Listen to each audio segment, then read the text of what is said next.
Bab 1312, Saudara. Di dalam pagoda kecil. Setelah menyelesaikan masalah dengan Dao leluhur, Sander Ye kembali ke pagoda kecil dan datang ke dinasti Makam Langit. Di depan sebuah istana, Singo Tian dan Sander Ye duduk di tangga batu di depan aula utama. Sander Ye terdiam cukup lama dan berkata, "Dibikin." Singo Tian berkata dengan lembut, "Ketika saudara kesembilanku pergi hari itu, dia mengikutinya." Sander Ye menundukkan kepalanya dan tetap diam.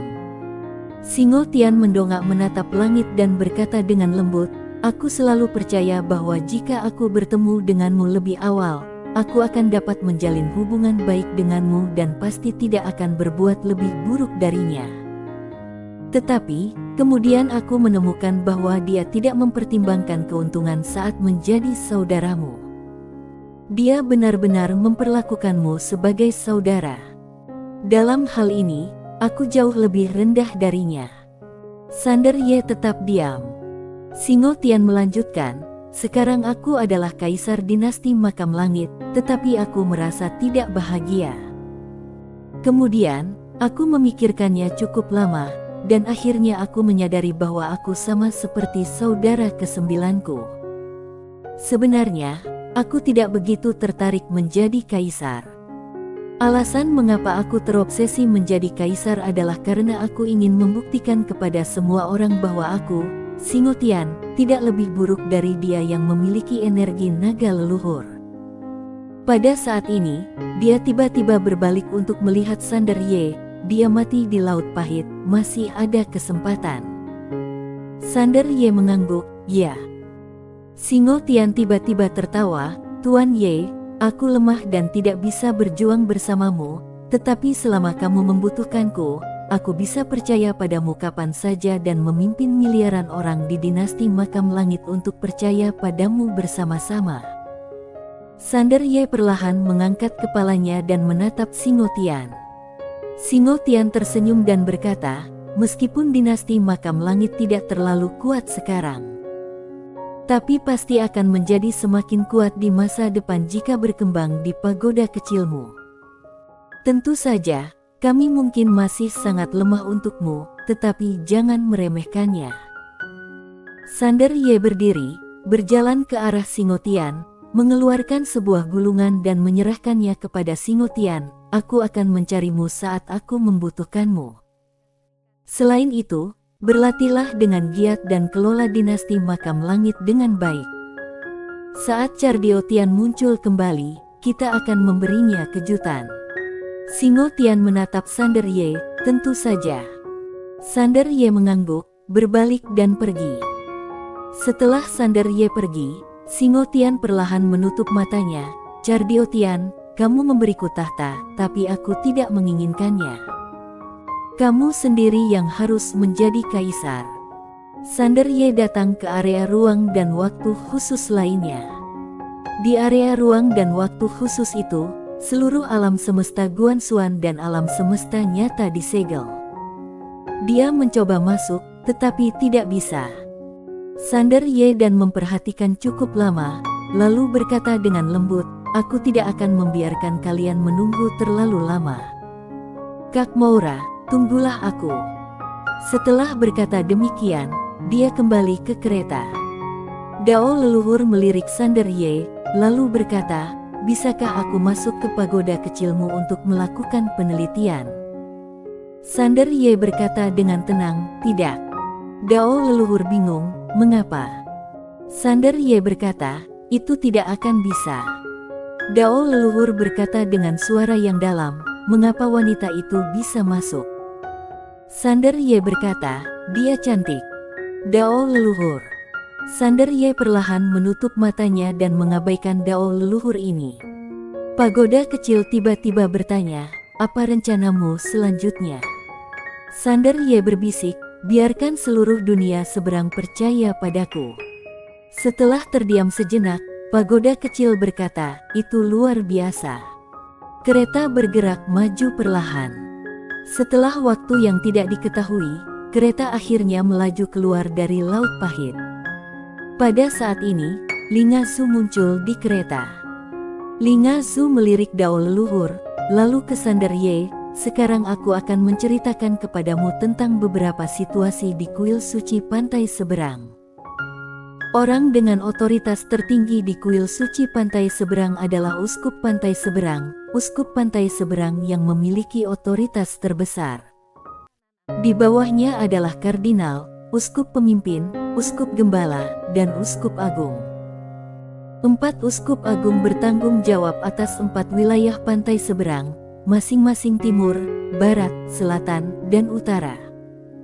Di bawah mereka adalah uskup, imam besar, imam, dan diaken.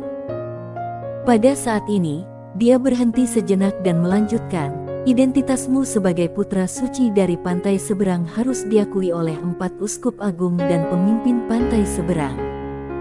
Hanya ketika 4 uskup agung dan pemimpin pantai seberang mengakuimu, seluruh dunia pantai seberang akan mengakuimu. Sander Ye, jika aku diakui, seberapa besar kekuasaan yang akan kumiliki? Lingasu menatapnya, tidak ada kekuasaan. Sander Ye sedikit mengernyit, tidak punya kuasa. Lingasu mengangguk.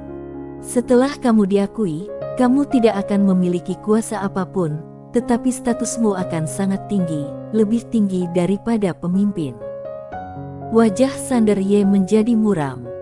Lingasu menambahkan, umumnya, putra suci dari pantai seberang muncul untuk melawan bencana tertentu.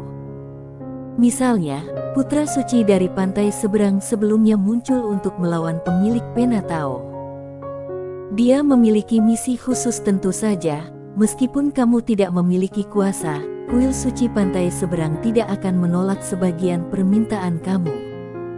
Sander Ye mengangguk pelan, aku mengerti, jabatan tinggi, kekuasaan rendah. Lingasu mengangguk, ya.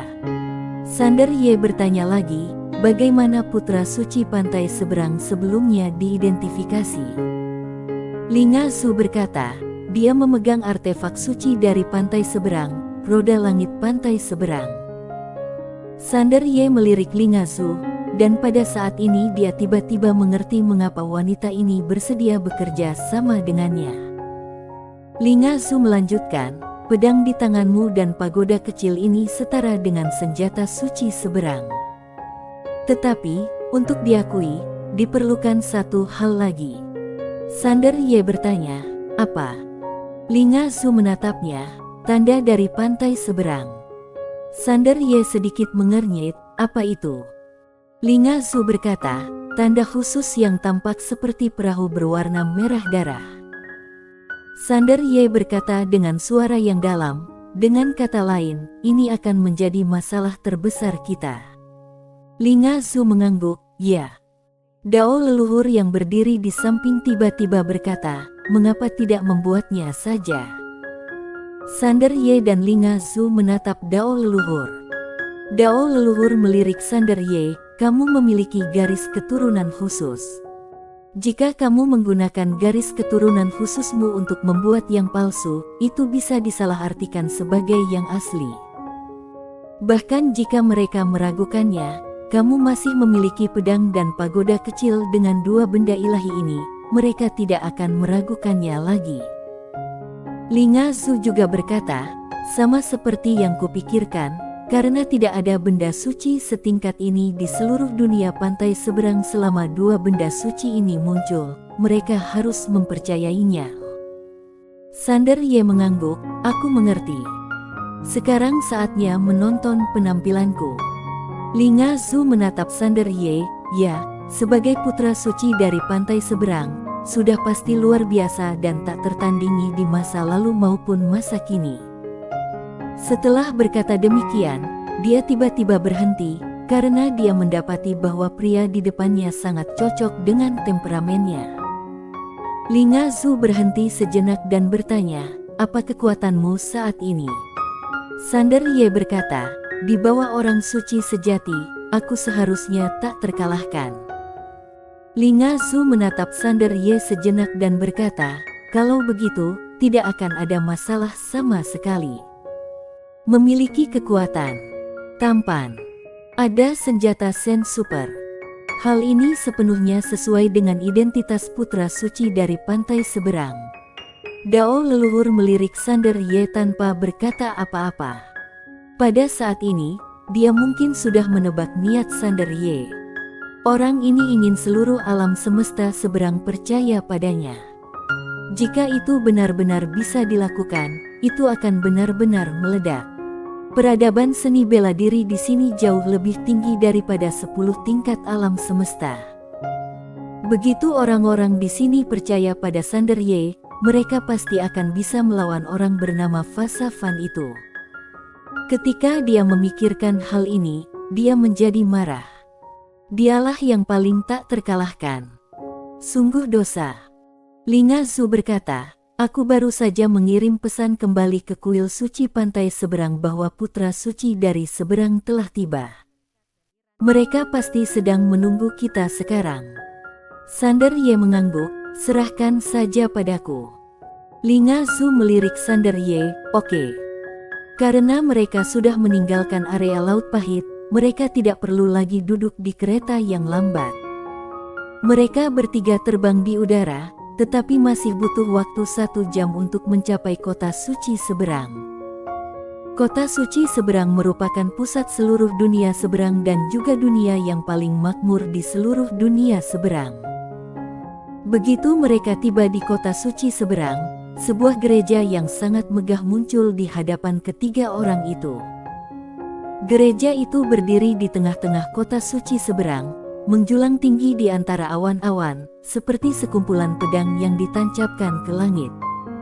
Gereja itu sangat megah dan spektakuler. Di puncak gereja, ada sebuah perahu hitam pekat dengan bendera di atasnya. Bendera itu berwarna merah darah dan berkibar-kibar tertiup angin.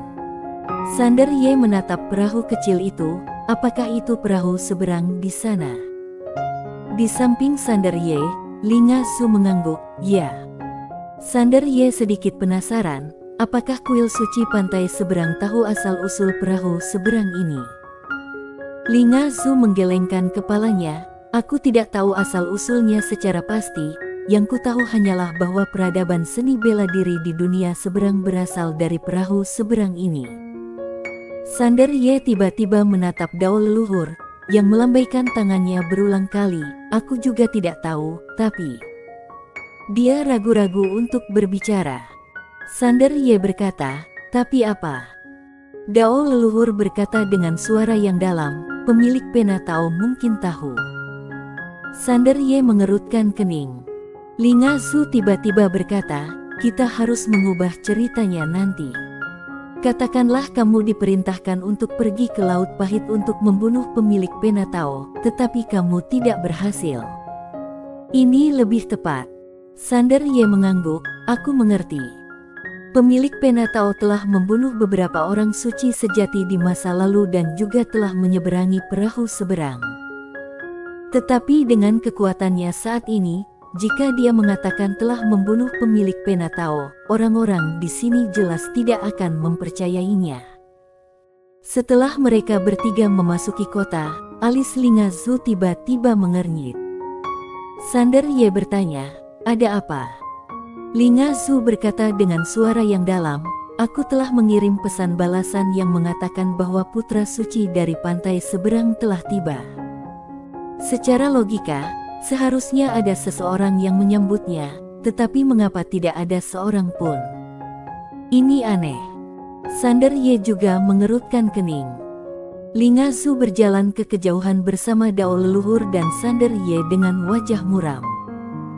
Tetapi, tidak lama setelah berjalan, dia tidak tahu berita apa yang diterimanya, dan wajahnya langsung berubah.